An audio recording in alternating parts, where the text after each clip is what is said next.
literally for officially nomadic for 3 years. Oh, okay. Unofficially, we'd been on the road a lot for at least 5 years. And when you say on the road, you mean living out of a van? No, flying across the world and living in amazing spots. Oh, incredible. Incredible. Yeah. Learning about those spots and, different countries, different communities, wanted to be embracing all of it and learning from all of it. And I wanted my kids, and by the way, welcome to the Decision Table. We are live here. we skipped way past introductions. We just went straight into. That's just how we roll on the Decision Table. And, one of the interesting things is that traveling the world meant that for me personally, I realized that there was so much I could keep learning. And I wanted to, I know we know it in theory, but it was just so good to literally go, I haven't learned everything. I don't know everything. And in fact, I know very little. And I wanted my kids to learn that too. Incredible. It's funny you're saying that about, very little. I thought I was a well-rounded individual before I went to New Zealand in 2018. And then I went over to there, completely different culture, completely different way of life. And I remember my first Christmas there, and I remember being with this New Zealand family, a true Māori family. Mm-hmm. And they were like, Alex, would you like to bless the food? And I was like, look, I'm in your home. When in Rome, do as the Romans do. Like when I'm in your sacred space, I'd like to be a part of this, but I'd like to witness how you prepare for Christmas, because this was very different to what I was back home already. And before I know it, this family of 8, right? They started chanting the food. They were stood around the food. They were singing. The younger children were like blessing the food, and they were kind of. And obviously, I never experienced anything like this in my life. Back in my house, it was like Mum was like, we were all like, "Oh, Mum, thanks for food," and then we tucked in. Whereas there, it was like completely different. It was like they worshipped the food, they sung in it, they thankful for it.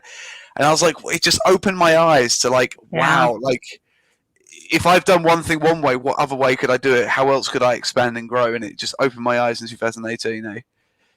Yeah, look, and by the way, there's so many beautiful beautiful things in New Zealand, like amazing landscape, amazing people. I may be slightly biased having been born in New Zealand. I was going to say there's a bit of swang there. I was. I've lived, the crazy thing is I've lived longer over here in Australia than I have New Zealand. And then in a lot of ways, I've traveled the world, and it's almost getting to the even spot that I've spent a lot of time overseas too. So it's that combination. But I love, and I miss the music that comes from a lot of Kiwis as they'd be classed back home. A lot of Kiwis, there's beautiful music, and I love the love in which, particularly in the Māori culture, there is amongst the people and for each other, but for those that come in, as soon as you come in, you're accepted into there and a part of. And I love the fact that you got exposed to that. And that was one of the reasons I really wanted to travel the world was, what do I not know? And what can I learn from this? And how will I grow from this and actually get a different perspective? So on that note, the reason the Decision Table even exists is because I was having amazing conversations with amazing leaders across the globe. And I realized, and I kind of felt selfish about it, because I realized I was getting to have those conversations, but others weren't. And I wanted, and I was growing, but I realized that it kind of was almost that I was widening the gap between what people know and what I was opening up, life to, and thoughts and perspectives and insights and different ways and different decisions made. And a lot of the time with way different solutions at the table, which I never would have thought of if I had not been, exposing myself, not in a creepy way, but in a good way, across the globe. Keeping nipples inside family. the t-shirt. That's right. I was. You don't want to be seeing those. That's pretty scary. So, but I think that, and that's why I wanted to have these conversations. And I think it kind of goes into one of the things that I do is I do a theme. And, I love this theme of this month because it's kind of like the pivotal of all the insights that I gained across the globe and in my work over the years. And it's a white paper. It's the third white paper that I'll be writing around this. And this will be humanity as stakeholders and for me at the decision table. And so I'm using that lens because I think, and one of the things that you already have talked about is, you were exposed to something you didn't know. And it was like so different to what you were used to, like that's not kind of the norm in your world, yet you embraced it and you loved it. What are we missing out on right now? Because we don't know what we don't know. We're not using those lenses and we're not connecting with each other. Any thoughts around that? Yeah, 100%. And the immediate thing you triggered inside of me there, not in a bad way. Trigger is sometimes, I believe, seen as a bad thing, but I see triggers as a great thing, right? One thing that you triggered immediately is that we are the average of the 5 people we hang around with. And you said the word really well, which is unconscious incompetence. We don't know what we don't know.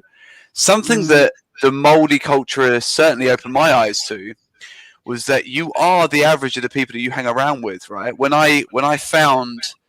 I spent Christmas Day with the Moldy family. They were blessing the food. 2 days later, I'm down on the East Coast by Cape, not Reinga, that's at the top. Anyway, I'm down literally just above Wellington, East Coast Wellington. There's like a lighthouse, all of this kind of stuff. And I was there, and I was on a campsite there. Embarrassing enough, I don't even remember what it is. That's all right. I wish I knew. It's going to kick me because I'll remember after this call. But anyway, for now.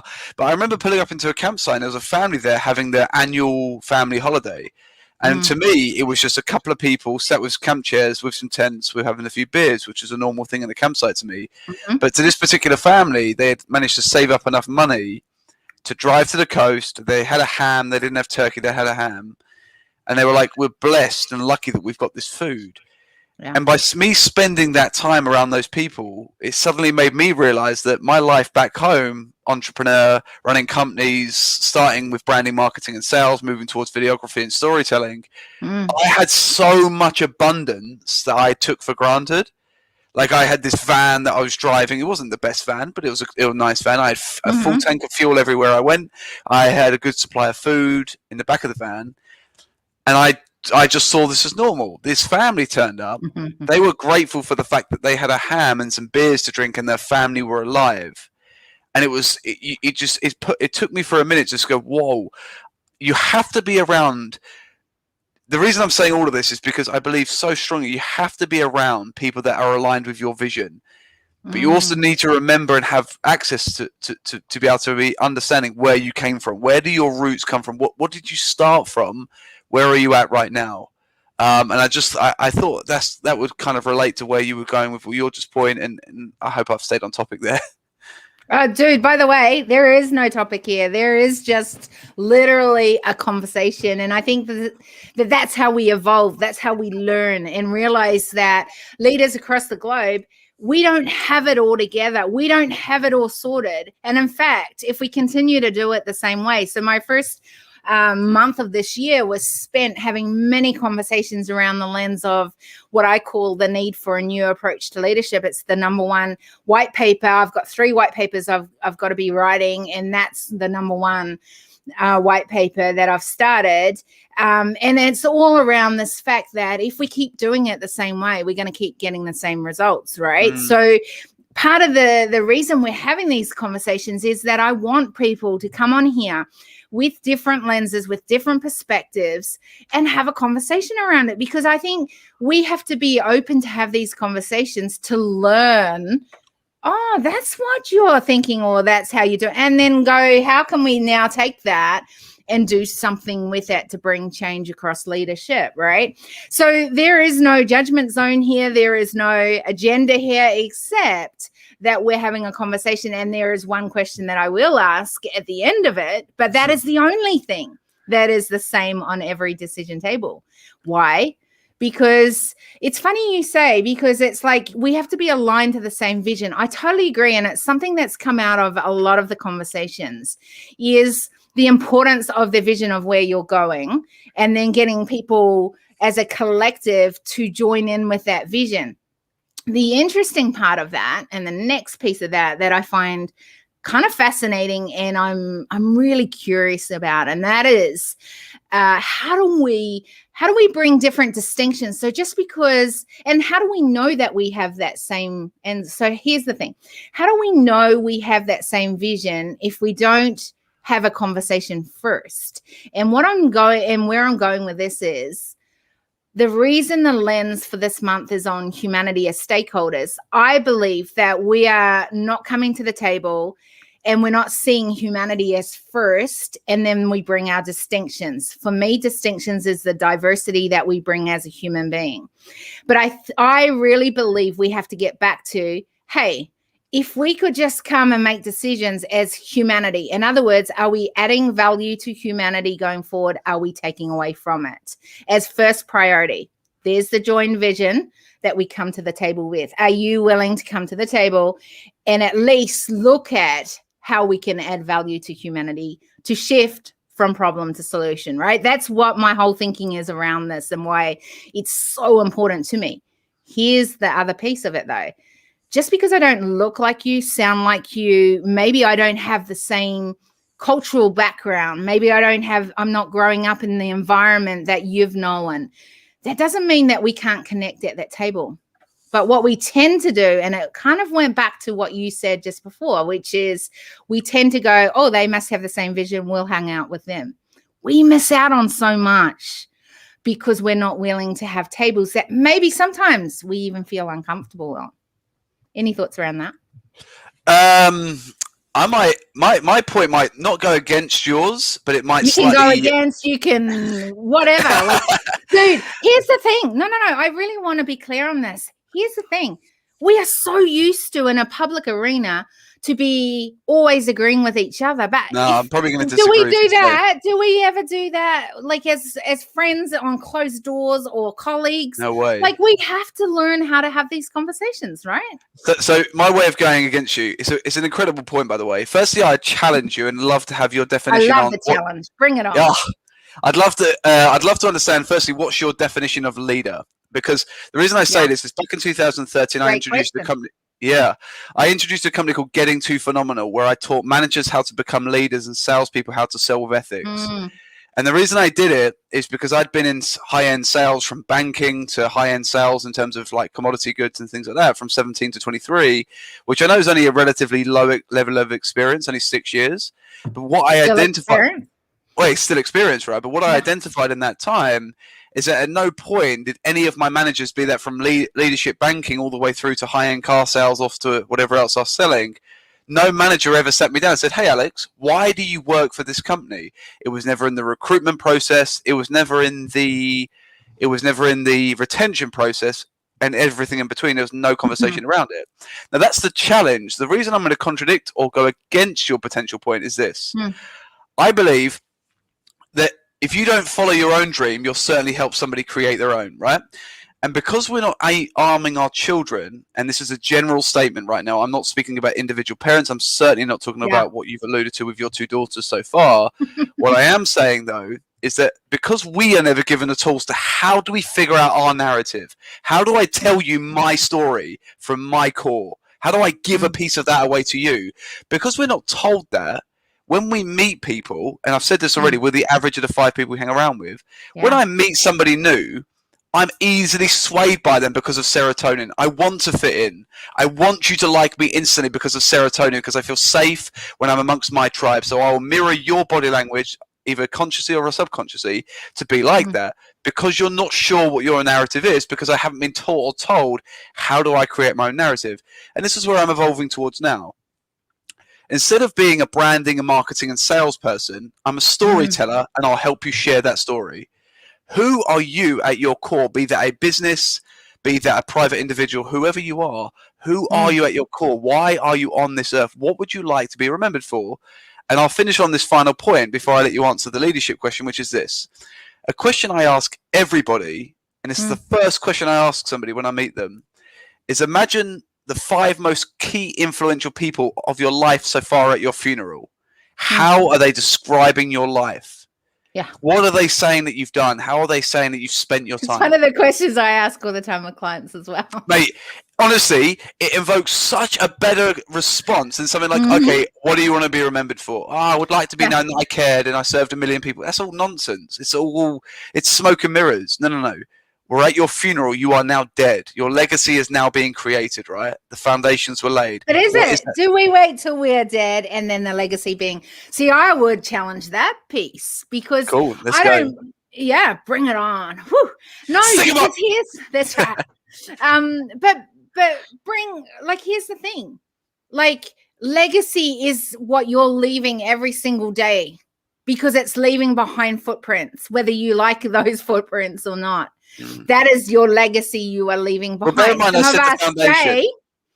I know, but I want to challenge because here's the thing. And I think this is what we do is we will ask questions. We have biases, conditionings to those answers because we have only known a particular lens that we've used. What if we're not actually asking questions? And this is one thing that I get challenged on a lot. Kerry-Marie, you're always asking questions. Yeah, you're right. I am. And here's the thing. Where do you want to go with this? What are you wanting out of this? Like you even said it today. I hope I didn't go off track or whatever it was that you said in that way, right?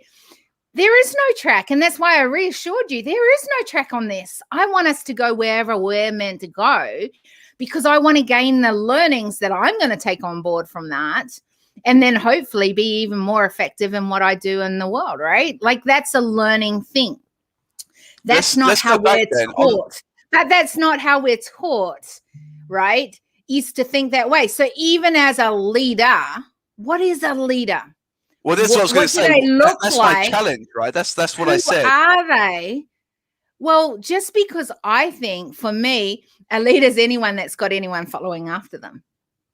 And that might mean as a mom, you've got kids that are following after you. Guess what? You're leading because you are being a role model to whatever that is that they are growing up and learning through that. But let's take that out further. In a business, in a company, an organization, how do you lead? I think there's so many different ways we can lead. And I call it the old school leading. I think there's a lot of old school. I think that there's a lot of leaders that are taught, if you do it these 3 ways, then you will be the best leader ever. Well, that's like saying when I go to the gym, that if you just give me this program, I'm going to look like your muscles and your biceps, like it just doesn't work like that. And yet we do that in a lot of the way that we have conditioned, systemized, and put things in practice. So a leader, that is such a massive thing. Now, what do I want to be remembered by? And I don't want to be just remembered. I want to live this every day. And it's my mantra every day, right? Is that I want to represent humanity. Wow, that's huge. How can you? You're living in that's just too big. No, for me, that looks like, am I giving voice? Am I advocating for humanity in everything that I'm doing today? I hope that when people, the greats, are standing at my funeral and they're speaking about me, that they go, she gave voice to many humans across the globe. So that they could be the best, bring the change, be the change that's needed, right? I hope they do. So for that to be a truth, I need to make sure that I use that as part of my filters on a daily basis. I have 2 things on that. First thing is this saying I learned years ago and I'll regurgitate it now. A person that plants a seed or plants a tree knowing that they'll never sit in its shade has understood life. And you mentioned a word earlier on which triggered me again, which is mother or mum. I believe there's 2 definitions of both of those words, all right? There's a dad and a father, and there's a mum and a mother. Now, I'm not a parent, but I have got parents. And I've seen the difference between a mum and a mother and a dad and a father. Now, what I say is the difference is this: a dad is someone that's present in your life, but he's not guiding you. A father is a father figure that's guiding that child from birth up until when God determines, or spirit, or something. And that is where I believe those two were. And we have exactly the same role in business. A manager is someone that worries about the bottom line, similar to a dad figure. He's present, he's there, but he's not really doing much. A leader is in control and leading the people that influence the bottom line. Now, that's a very clinical, black and white, non-emotional approach, but that is as simple as it is. And I follow it up with a Maya Angelou quote, which is this: how do you want to leave people feeling? It's that simple. It's if that is at the foundation of everything that you do, how do I leave you feeling? Be that your husband, your wife, your friend, your coworker. Yeah. Right? Everything else is secondary. Because if you prioritize, how do I leave you feeling from this call right here, right? What nuggets do we give to whoever's listening? Yeah. How do I leave you feeling? Do I inspire you? Do I irritate you? These are all good things. These are all good bits of feedback. How do I leave you feeling? It's the most important question we can ask anybody. So if that's so clinical on that side, how do we then bring back humanity into leadership in the business arena? Because I think sometimes it becomes so clinical. Well, it is, because we're targeted usually on metrics that are sometimes out of our control. I've been in sales for 12 years now, and at no point, even in my corporate role now, so I have my own personal company on the side. I'm an entrepreneur on the side, but I also work for a large corporate. At no point does anybody sit down and go, Alex, like, why do you work here? Like, how do we measure you other than numbers, right? Because finance needs to justify headcount, right? That's as simple as it is. Yeah. Whether you're a 5-man startup, whether you're a 1-person startup, or whether you're a 1.3 million employee count, right? Like Walmart and all of this stuff, and the Woolworths of the world, right? You need to justify headcount. How do you do it other than that? And this is the Simon Sinek stuff. This is the golden circle. This is find your why. What he's saying and what we need to start doing is look at heart count. How do we help? And this is all culture. This is all branding or storytelling, right? This is what I'm going to get onto, is that how you do it is, firstly, we hire people based upon what their vision is for the next 5 to 10 years, and do they align with the company? So instead of hiring someone, you've had 6 years of great sales, you've overachieved on target by 112%, it's incredible, I'd like to hire you, do the same for my company. We say that was then. In 5 years from now, how do you envision your life to look? And we hire people based upon that. And that only starts by us knowing our vision to start with. So when I talk about culture or brand, not branding, that's a logo and a fancy caption.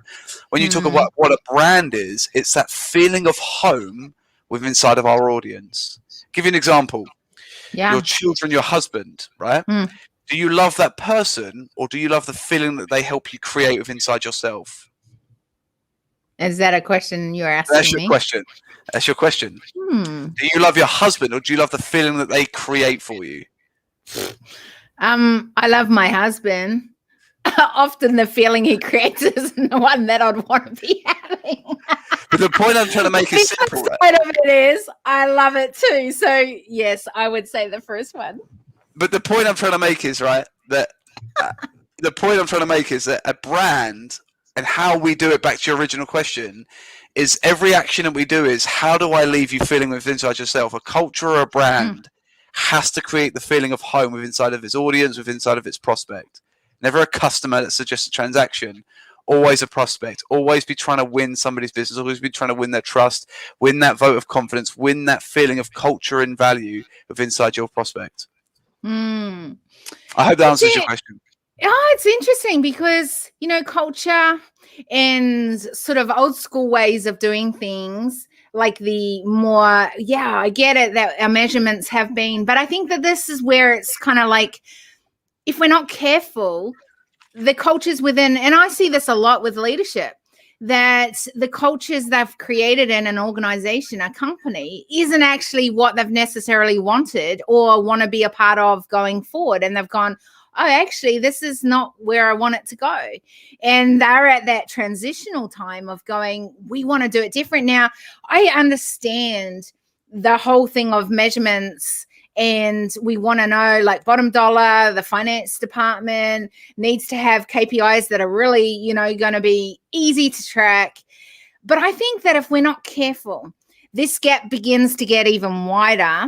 And for us to narrow that, we've got to come up with different measurements. It's interesting. I did the whole month last month on what is the second white paper, which is the importance of the muscle of human intelligence. I believe it's the secret advantage when you are able to use the data you have as a human to be able to keep moving in a forward movement and put that at the table.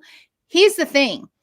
When we talk about things like that, it's hard to measure those in ways that are often recognized as great measurements. Yet I can tell you, you combine both that and some of the normal everyday measurements that we all know, and I have seen leaders grow companies and build culture impact that is phenomenal.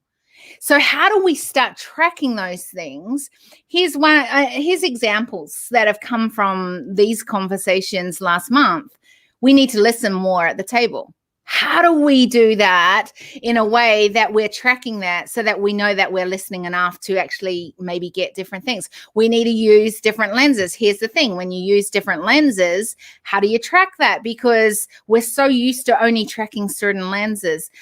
Okay, great. So what if we are to give more space to realize that there's different ways to innovate things? Well, they're not tried and tested. They might be evolving, because I think that's where we've got to go in a lot of ways in leadership, is to keep evolving and learn how to evolve as we keep changing with the world. So how do you now track that? How do you put strength on that?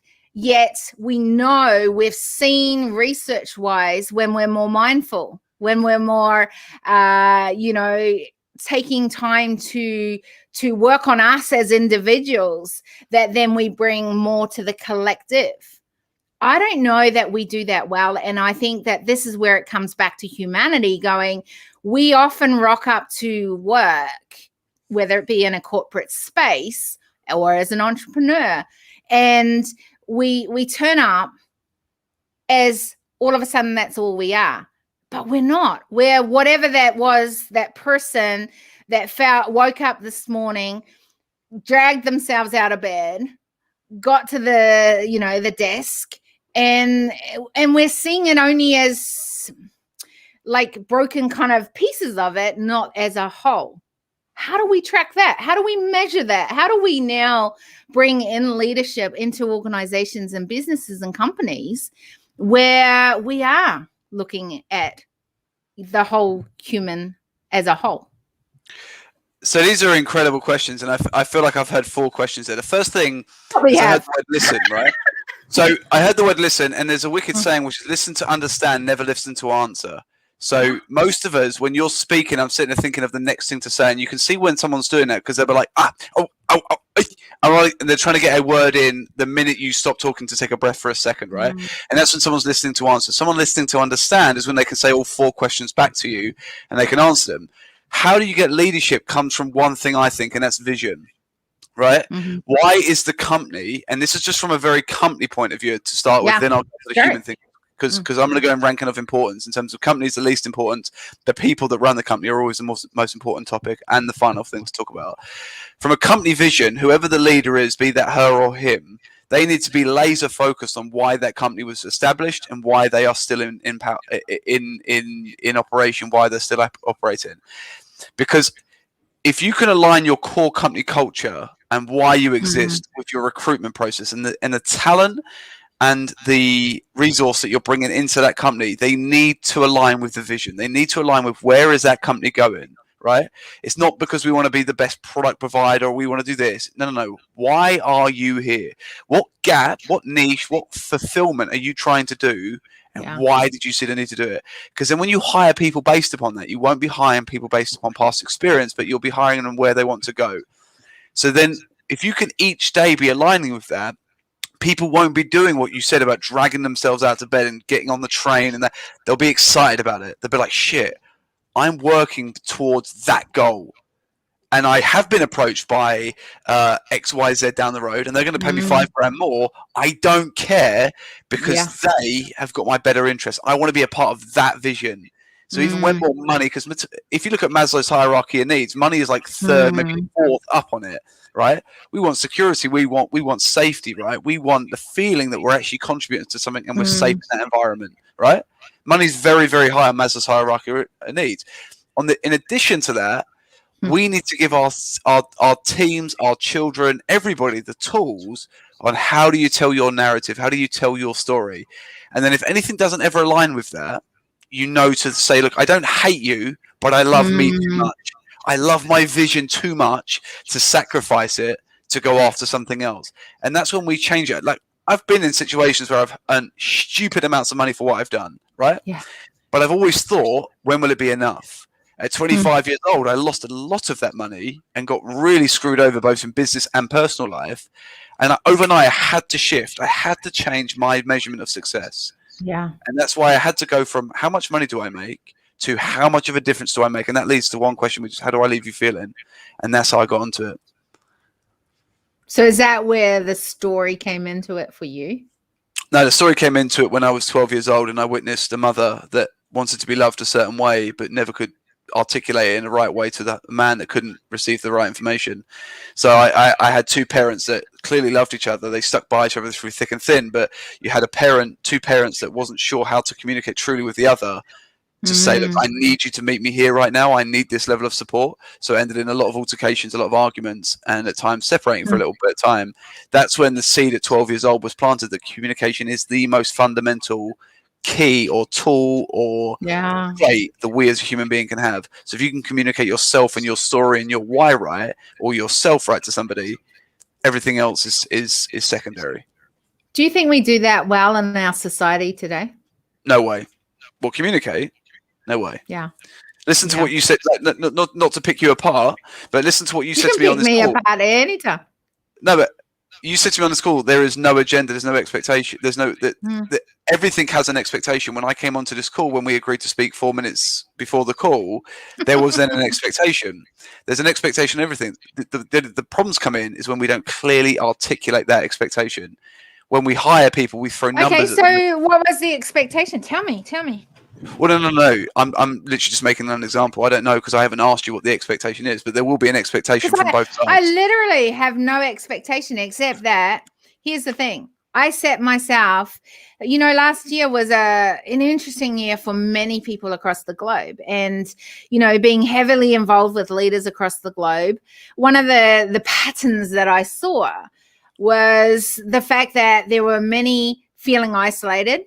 There were many that were doing amazing things and also felt they couldn't do it beyond their own walls, because we can't have conversations anymore. We can't say things the right, unless we say it the right way, that if we do say something, it's going to be used against us. And so there was and I thought about that, and I thought about it a lot around the fact that by the end of the year, I saw a lot of leaders absolutely exhausted.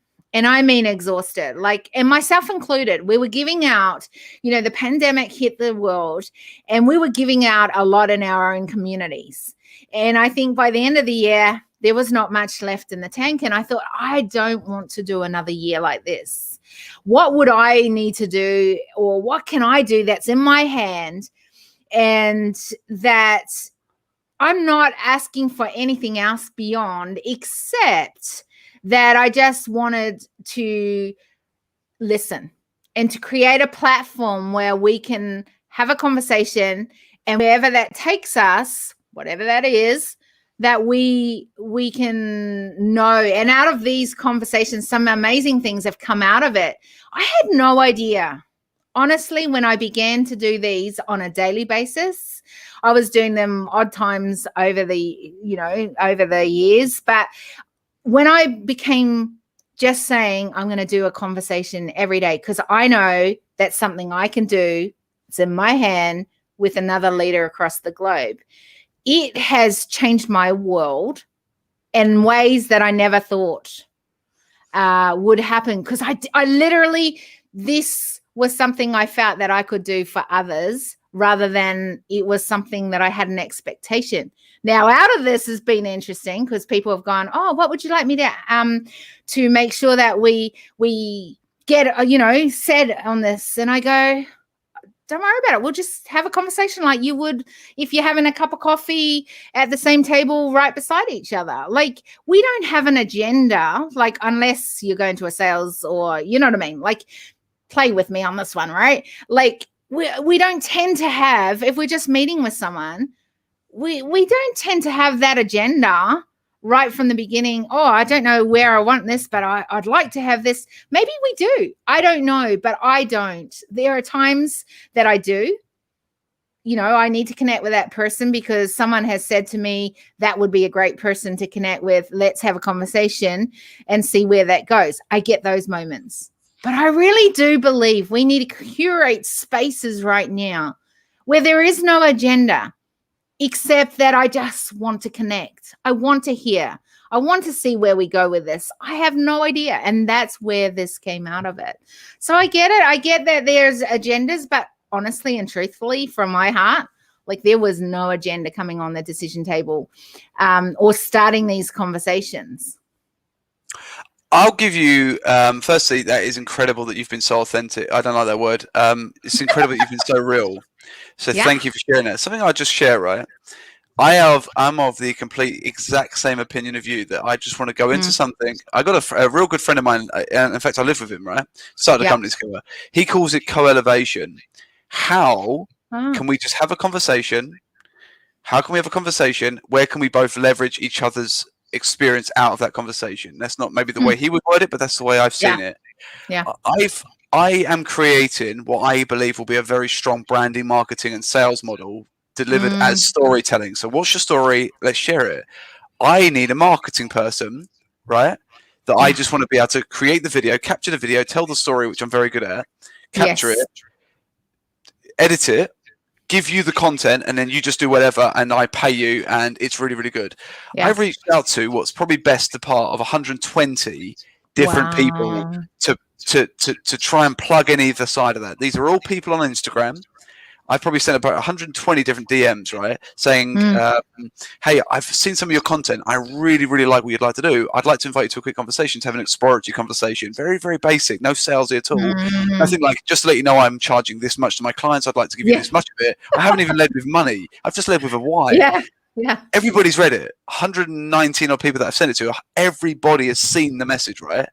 I think I've probably had about 3% that have come back either saying something like, no, not interested, or yeah, let's get a call. Here's my calendar. Now, I don't have time to mess around with this calendar nonsense. I've presented you an opportunity. Someone's offering you an opportunity to grow, but we're so scared by, you're going to sell me something, or we're so scared by, well, why do you want a conversation? People come back to me, why do you want a conversation? You're a business owner. I'm a business owner. I need your skills. I want to see if you can leverage me and I can leverage you. And this is why co-elevation is the most important skill that we can learn after communication. If I can articulate myself well, this is the best example, right? This is the clearest example as I can think of to share it. Imagine it's December the 25th and I'm going to get the new year, new me, all of this nonsense that everybody subscribes to. I'm going to get into the fitness stuff, right? I go to Kmart, or I go to Pack and Save or wherever to buy my clothing, right? And Countdown. Countdown's Australian as well, right? No, that's New Zealand, but I know what you're talking about. I go to the supermarket and I buy my fitness gear. And I want to get into personal training. The question I have here, when I buy a personal trainer or when I buy that fitness gear, what else am I buying at the same time? And the reason I say this, when I do my storytelling, right, what else does somebody need at the same time of me helping them tell their story? Who can I bring into that mix? So there might be a step before storytelling. Okay, I'm actually already talking to therapists and counselors. If someone comes to me like, I really want to tell the story, but I've got a few blockers. Oh, sweet. I know Jackie. Jackie's going to go and watch. Jacqueline's going to take for the same money. Go and speak to Jackie. She will help you with that little blockage and come back to me. We'll tell a story. And then here is Kira Marie. She's going to help you distribute your marketing or whatever you do, right? Then you've got 3 people that all benefit from it, and then suddenly somebody goes, "Oh, I've actually just dealt with this marketing person, right? I'm going to recommend you to a friend. I know somebody that needs marketing. Oh, I need to tell my story first. Here's Alex." You've got 3 people that have just become a trusted advisor. Absolutely. Right? And then it leads on to the question of how many more can I elevate with? I'm elevating. I'm going up regardless. I'm an entrepreneur. I'm successful. I'm going regardless. Who am I taking with me? Yeah. But these, I want to get. I'm getting too passionate about it. Good. Bring it on. There's so many people that are so closed off. They think they're this perfect example of what it is. They're either scared of collaboration or they're scared I'm going to try and steal their customers. There's too much of it. Whereas if you just explore conversations, explore like the this. conversation, it baffles me because sales 101 is we buy into people first. Yeah. Have the conversations. It's mad. It's mad. I don't understand it. What's going on with the world? Why don't we just talk to each other? Because we think that someone's got an agenda. We think that someone's we might not like them because they don't look like us. I have had so many conversations. I've had we're heading up to the 78 or plus or whatever in less than 2 months, conversations with amazing people across the world. It has just been so, I look at patterns and I go, what if we could rewire our brain to something different to actually get a different behavior and then put out a different result at the table? Like, I like hacking literally our data that we have and going, how can we be more effective with that data? That's the geeky side of me. But I actually, on the more creative and innovative side of me, I look at it and I go, okay, there's all these isolated, amazing leaders doing these phenomenal things, and I hear it. This is not me making this up. I saw it, and every time I'm having conversations, it's come out of our conversations. And so what that means is that there's amazing leaders doing phenomenal things, but we're not talking to each other. We're not necessarily going, hey, did you know that I'm doing this? What would you add here? Or like we are keeping to these closed little things, right? And there's lots of reasons to that, and that's come out in a lot of these conversations. The other piece of that is that from that, I saw when I was traveling the world, the thing that I began writing about a year and a half before we were shut down in the pandemic, I said isolation. I felt that it was an epidemic happening in leadership, and then it was like, no, this is happening across humanity. And it was phenomenal. All these insights within how we're creating the culture that we are within our organizations, whatever that is, businesses. And it was so damaging and destructive, yet we're doing it repeatedly, these patterns. And I really saw as the solution to isolation as collaboration. And I began shifting around with my company going, what if we were the example and the role model to collaborations actually working? Because I started looking, where are the role models? Where are the people? There are pockets of things, don't get me wrong. But to see time and time again of collaborative ecosystems really working was really hard to find.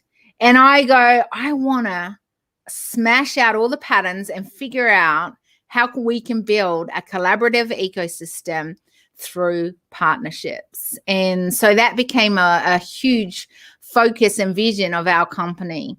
And it's been interesting as I've been going through these things to see where humanity is at when it comes to, will I connect with someone? Will I be willing to share? And it goes back to the decision table of, if we don't look the same, if we are different and we are going to bring our distinctions to the table, how do we even navigate that? If we think differently, we disagree on this, or we challenge that in a world where a lot of this is becoming harder, because if we say the wrong thing, we may be insulting you as a person or in your tribe or in your culture or whatever it is, right? Like, there is so much, there's repercussions. And so in a lot of ways, humans are going, if I just do this, I know I can do this, but I don't know how to do this. And so I am seeing that a lot in the work that I'm doing. There's two things I think I heard there. The first thing I think I heard was that we get so scared over our IP, right? So our integral property of a business, we get so scared that someone's going to steal it, Yeah. right? Yeah. What we're forgetting is that this is all, it's near enough, everything is available on a Google search or an Instagram search these days, or a YouTube, right? Right? It's out there. There's very rare, unless you're a brain scientist or a neurologist or something that actually you need to go and study in a university. Any kind of business, like a consultant or an entrepreneur, trading, marketing, branding, anything like this, right? It's out there in abundance already. I said to a client I worked with back in 2017 to 2019, he was so precious over about this particular marketing piece he did. I said, no offense, give it away for free because there's a million people already doing it. The money you'll be made, where you'll make money, is when you give people back their time because they see how much work it takes to do it themselves. That's where we make the money. Give the content within value away for free because it's already out there. If you're a consultant or anything like that, if you're a life coach, anything like this, a relationship, it's already out there for free. What people will buy into, right, is you.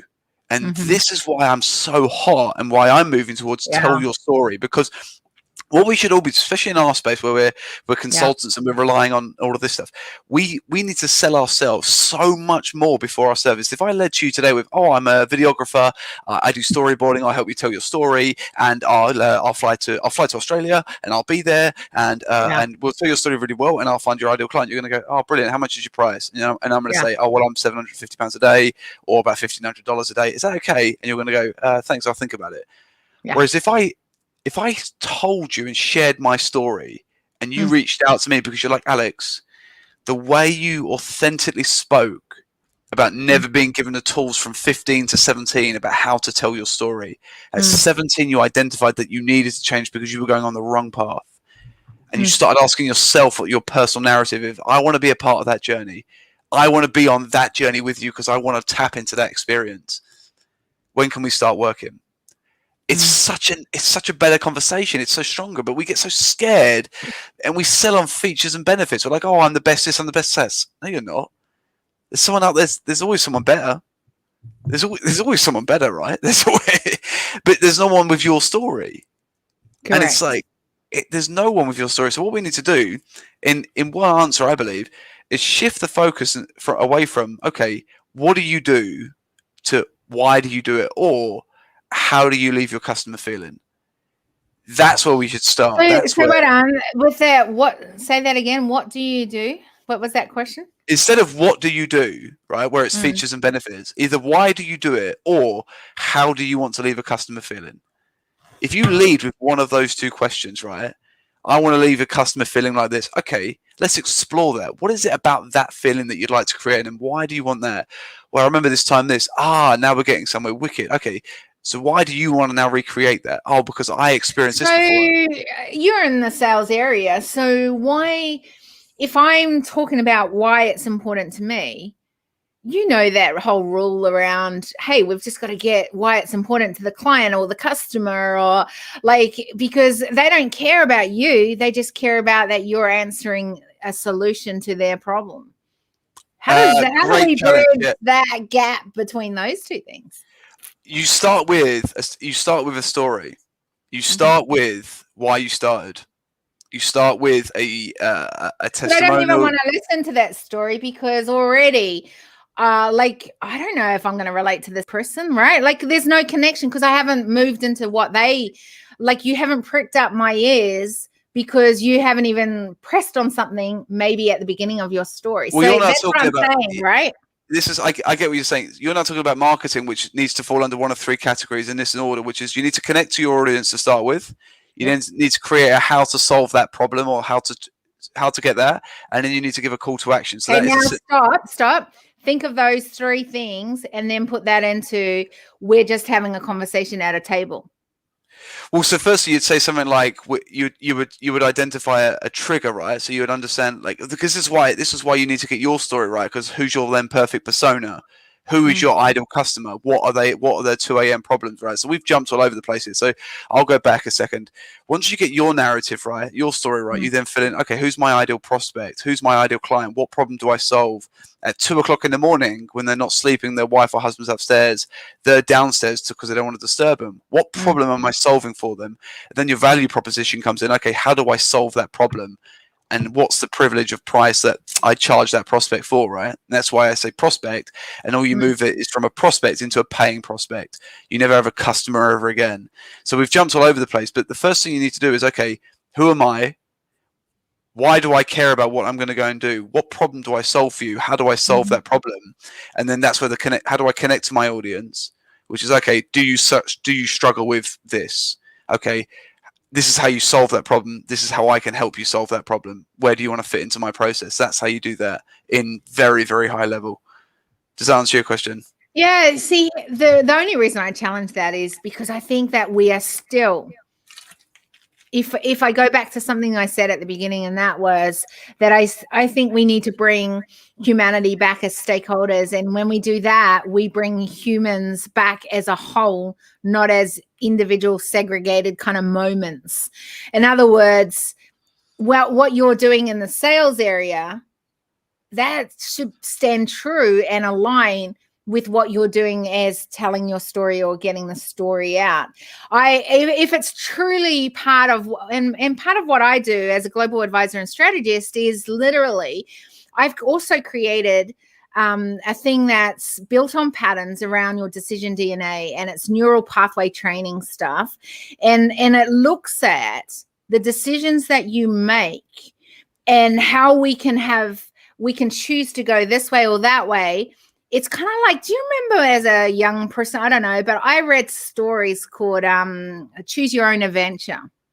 And it was kind of like that. So your core values, your vision doesn't change. You still want to get to a particular destination. Just the pathway that you might choose to get there may be different to what you're choosing right now. And we need to disrupt those patterns. That's what it's based on, right? In that way. The reason I challenge it, because I think that this is where it comes back to humanity as stakeholders. We are trying to turn up. When I put this hat on as a marketer, when I put this hat on as a storyteller, when I put this hat on as a colleague and we're having a conversation. No, you are who you are. Your decision DNA is who you are, whether you walk in and out of those roles.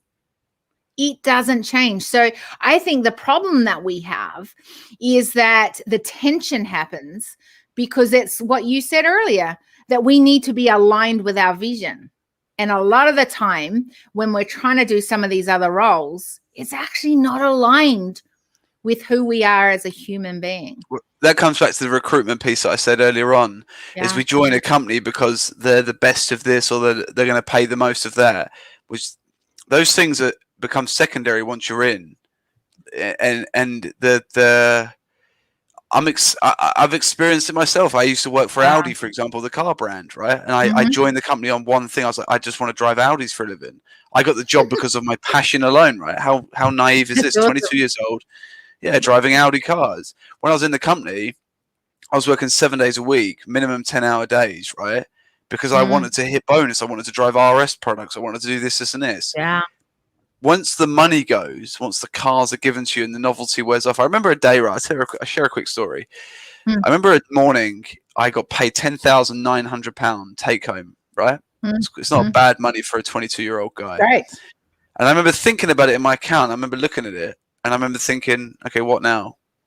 There was no excitement. There was no, I had been chasing this five figure month for years, thinking, oh yeah, 5 figures, yeah, 10 grand, cool, 10 grand more. The minute you have it, you feel dead and empty. And this is when I really started thinking about, okay, well, what happens if the focus isn't money? And then it only took until 2015 when I lost it all due to a poor decision that I started to really evaluate, okay, well, my success of my measurement of success cannot be arbitrary. It cannot be figures. It cannot be on a spreadsheet. It has to be internal. It has to be come from within. Back to the original point, by the way, something you made a really cool point about a minute ago. I think this thing here, this phone thing is one of the best and deadliest diseases. And there's a wicked thing a friend of mine talks about, which is, does it serve it, or do you serve it, or does it serve you? Right. Very good question. And one of the things I always see with social media is that out of the 119 people that I've invited to a call, probably 3 of them have taken me up on it truly, right? We're so scared of picking up the phone to people and exploring a conversation. You could be 15 minutes. I got 2 friends that live in Australia, one in Melbourne, and Nikhil, how we met, right? 2 really good friends of mine. I picked up the phone straight away, met them on Clubhouse, incredible app, by the way. Met them on Clubhouse, and let's just have a conversation. Both Jess in Melbourne, Nikhil in Sydney, they were like, let's just chat. And I consider these guys to be good friends now because just pick up the phone. And the reason I bring this point up is because we're so scared of picking up a call. If someone inquires with you online, you're dealing with that conversation online. So you're relying on qualifying that lead, understanding that person's problem, building up trust and rapport over a texting service, which at best is only 7% of communication. Yeah. Get that person off. Get them on the phone. This is why we should move away from these crappy 60 quid packages. Sign up to this £60 and learn how to do. No. Up your price. Give that stuff away for free. 60 quid's nothing. Because if you become a value, right? This is a Jim Rohn quote. You're not paid for the pound in your pocket. You're paid for the amount of value you bring to that pound, right? It's get people to the point where they have to speak to you on the phone. Yeah. And then you can, once they're on the phone, you're asking those kind of questions. Okay, there's 3 wicked questions I like to use: is where are you at right now? What are you struggling with? Where do you see me? Where do you see me solving that problem for you? And that's all. It's that simple to have a sales conversation. Where are you at? What problem do you really, really have right now that you're struggling to solve?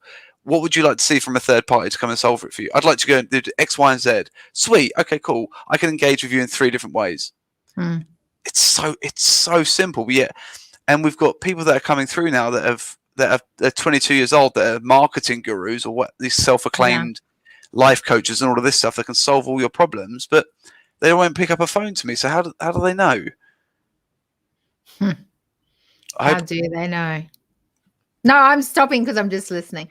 Here's the thing. If people want to know more, oh my goodness, I can't believe the time, by the way. You owe me a question as well. Yeah, you said there's a question at the end. We're not finishing. Don't worry. We're just finishing. But I want to make sure before I forget. If people want to know how to do it more effectively, how to, I'm just going to stop those noises in my head. How do they connect with you more? They pay 60 quid and they can join an online club. I'm just joking. I literally give joking, all this. But not joking. Just kidding. No. I don't. So I because of lockdown and stuff, I'm only doing the video and storytelling stuff physically with people that are actually pay clients in the UK because I don't want to travel. I don't think it's fair. I have my opinions over everything that's going on. I don't think it's fair for me going on a plane to Europe or to Australasia. I don't think that's fair. So I'm only working with people that are within an hour of my house right now. If anyone wants to reach out, though, I give this stuff away for free because I believe it will come back twofold to me. So I connect with anybody on either Instagram or Clubhouse. I think these are 2 incredible platforms. Arrange a call straight away, and I will give anything away for free at the moment because I'm taking everything that I learned with branding, marketing, and sales, and I'm putting it into storytelling. So I want to help you tell the story, share that story, and then what happens when somebody engages, I'm going to take complete control over that. So the Instagram is like the Alex_Smith_photos, or get us on Clubhouse at Alex91Smith, and it's ask the questions, and I just give it away because I'll tell you for why. 2014, when I first went up into the city, into London, I found 3 business mentors that mentored me for free based upon what I am doing with my life now. Now that's 7 years ago. They are still mentoring me, all 3 of them still for free because of where we're all going together. And this is why I'm so hot on co-elevation. These 3 people, they're 55 plus. They don't need money. Money is their children's children. Won't worry about money. But we're exchanging an equal amount of value. I give them something that they haven't had before from what I do. They are giving me their business knowledge, right? And it's, why do I share that? I share that because the reason I give it away for free is because love and abundance is everywhere. I've only Love that. acquired this. I'm just a collection of this information. At one point, I didn't know it, and I was Mhm. given it. So I'm going to pass on the buck, and I'll leave this. I'll leave that with this one saying, which is, when you have an abundance, make your tables longer, not your fences higher. Hmm. There's no point. I could package this stuff if I want to and flog it to you for 60 quid. I might Mm, make 100 quid a week, whatever. Who mm, cares? Who cares? No, yeah. it's nothing. Give it away for free. Yeah. When somebody sees how hard it is to do it themselves, Alex, how do I do this myself? Sweet, Yeah. let's work together. Do you want me to Mm, come and film it for you, or do you want all my storyboards and everything like that? Sweet. Here's all my storyboards. Let me know if you want to mhm. work together. Give Yeah. it away for free. Now, obviously, if I it's love brain that. surgery, And then that's true collaborative kind of spirit is what I would say. And that's bringing the human side that really we have a lot to offer and to connect on. And maybe it could add value in your world. It's funny. We've had so much conversation today, and like obviously we could talk for hours. Do you know the interesting thing that I've done? Because you said, your story around, I've reached out. Hey, I've asked them to reach out. Do you know one of the reasons that I do this on the decision table is that if you don't even want to come on this table and share and have a conversation that's open to the world, then you're not the right fit in my world already. So here's I would say, because I out of all the conversations that I've had on here on the table, there's probably only maybe three people that have ever questioned, hey, can we, and I mean questioned. I'm just thinking of the three people. Yes, it is three people that have questioned and said, no, I really need to have a Zoom first before we get on the conversation to see whether we would have a talk or whether there's alignment or whether there's, and I'm like, well, you can check out our new YouTube channel. Like there's zillions on there. You'll get an idea of what it's about. If this still seems like something you want to be involved in, I'm happy to have a conversation on the decision table, because I figure even if I don't want to have any more to do with that person, someone, and I always get, which is, we're going to get to that last question, I always get something out of these conversations, whether I'm going to hang out with you or not in the future. I always get something from these conversations. Now, what it does is also means I can actually reach more people, help other people at the same time, and I see whether or not we're going on a journey to, and both, whether we want to go on this pathway forward together or not, right? But it was an easy way for me to go, I only have a certain amount of hours. I want to be giving in those hours, whether it's someone I want to go on the pathway forward or not with, right? And I chose that. And I am so pleased I have this year, because what's amazing is I have been able to have conversations and find out the human side of it. And I really mean that, rather than going, hey, I'm Alex, I do this, this is what I'm about, this is what I do. And we get to hear a part of that, but we don't get to hear what I've learned today off the decision table. And so that moves me to the final question, which is, I believe that these conversations help us to create an awareness of whatever it is we're meant to create an awareness. Those things that you felt really passionate about today in our conversation, the massive rabbit holes we've gone down, in this conversation. But the next piece is, I believe, is ownership. What are you going to take from our conversation today? Maybe it's just another insight. Maybe it's something that you already knew. Maybe it's something different. Like, what are you taking from our conversation we've had here today? Two things. It's reminded me of a quote that I've said. So I used to, I was very fortunate to do sales training for some pretty cool names around London back in 2017. Mm. It reminded me of something I used to open with, which is I used to tie in love and feeling of home into sales training, right? I used to word it in a different way. How I used to describe it is this: your brain is like a very, very good garden. It's this incredible soil and it will grow anything. The words that we say are the seeds that get planted into somebody else's garden. Mm. And water is the thoughts that we give to those seeds, right? Oh, yeah. I then leave you then with the question is, what seeds are you planting into somebody else's garden? What garden are you growing? Are you growing a beautiful abundance flower, or are you creating weeds? We don't control the amount of water that goes onto those seeds, but we do control the seeds. Yeah. A good friend of mine once said, words have the power to make and break a life. Yeah. You get to choose that day. So what I'm going to take from this is I'm going to carry on the path I'm on.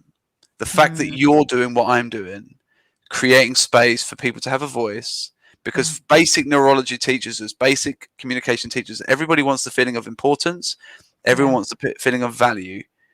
So I know I'm on the right path. I'm looking at someone that seems like they're acting out of their core. I'm on the right path. You are a sign from the universe to me. I should keep going because you're doing it and you're successful at it. And I'll become successful. It's a wicked saying I'll end this on, which is help enough people get what they want. You'll always have what you need, or you'll always have what you want. It goes back to abundance, right? There is so much. There really, truly is. And when you pour out of, you've just got to keep filling that up because there's so much out there for us to learn. And so what I'm taking from our conversation is it's funny, my head's actually gone quite messy. So you've done a good job of messing my head up today. So it was the husband question, wasn't it? It was. That triggered something. No, just kidding. I saw the way you hesitated and you went back. You're like, whoa. No, because I want to be real, right? Like, I don't want to just say what I think you might want to hear. I truly do think I'm curious with questions. So I'm like, oh, what do I think? And then why do I think that? Oh, maybe I need more conversation around that because maybe I'm not clear on that, right? That's how my head goes every time a question comes along. It's less about, and I'm navigating these conversations that, there's lots of conversations I have on this table that I'm not an expert in those areas, but I have enough across the board that I definitely have some expertise that I would bring to that particular piece, right? But maybe I'm still evolving on that. Maybe I'm still learning. And what would I need to ask to learn a bit more to add to that data? And that's what I'm always constantly doing. So when you ask questions, and I often will get, well, not often, I will at times get one question or something like that, but you threw back lots of questions, which I love. And I love the challenge of that because I think that it shows again just how this is about role modeling, that we can meet someone new, that we can have a human to human connection conversation, and we can both be learning at the same time. And that was a beautiful reminder today of our conversation, because I think that it's so easy. And I was really challenged by your thinking on how you've reached out to these people. And then in my case, I've gone, hey, that's the only way now in the front door is to have a conversation on here with me, right? And the reason being is because I've only got, like everyone else, 24 hours a day. I have multiple pieces to my ecosystem, and I want to know how we can do that more effectively. And so I'm learning. I get to have conversations with new people. I get to learn at the same time. And I think, it's a beautiful reminder today of why this is so important, just because you never know. You never know what someone like yourself can teach me, challenge me, and make sure that I do know what I'm standing in strong. And I think, as just to sum that up, that, leaders are to lead. And whatever the leader looks like, you need to know what you're leading in. And I think that these conversations often are, what am I leading in? What am I standing strong in? And what does that look like that I want people to come along on the pathway? Okay, so I'm about to end the broadcast. But if you were to leave anyone with anything, what would that be? Leave anybody with anything. I think you summed it up pretty well. I think this has been a real, this has been an eye-opening experience for me. What would I want to leave somebody with? I'd say get real clear on your narrative. Ask the funeral question. Ask how you want to serve the world. All of these things. What problems you solve. All of these things. And I would put foundation, the foundation of compassion at the bottom of it. Not empathy. Don't get into problems with people. Empathy is the wrong word, I believe. Get compassion as your foundation. How do you leave people feeling is everything. My value to myself, which is the most important value I put on anything, doubled when I changed my narrative to that. It allowed me to forgive my father for him not meeting my expectation that I never clearly articulated to him. Recently with my parents, it's allowed me to forgive them instantly. Compassion, they're doing the best they could, all of these things. Beautiful. Just compassion. If you can, like, I give an example, right? Someone cuts you up on the freeway, someone cuts you up on the highway, right? The motorway, whatever your choice of word is for that. You have no idea what's going on in that person's life. They could be rushing to the hospital because their son's just been hit by a car. Their wife could be in labor. Their mum could be taking her last breath. Yeah. And you then swear at them, flash your lights, whatever, right? But that person's about to go and say goodbye to someone, say hello to someone for the first time. You have no idea. They could just be told they got terminal cancer and they're not sure how to handle that information. The best example is Chadwick. You know, the guy out of Black Panther? You know, the lead actor out of Black Panther? Geezer was suffering with stage 5 colon cancer the entire way through that filming. Didn't tell a soul. Didn't even tell immediate family. Only told a few select friends. And yet the whole of the internet ridiculed him for losing weight. You have no idea what someone's going through, man. It's so true. Do you know what I mean? And it's, I'll finish on this point. Robin Williams said it really, really well. And it sums up my life, is I would rather be alone than surrounded by people that make me feel lonely. Get clear on your narrative, find people that align with that, and spend the rest of your life living out of that. Mic drop. It is. And I can't say anything more. That's beautiful. Thank you for just being curious, being willing to have a conversation, and just sharing such beautiful droplets of wisdom, you know, to me, but also to the world today on the decision table. So totally grateful. I'm going to end the broadcast, but don't run away quite yet. All right.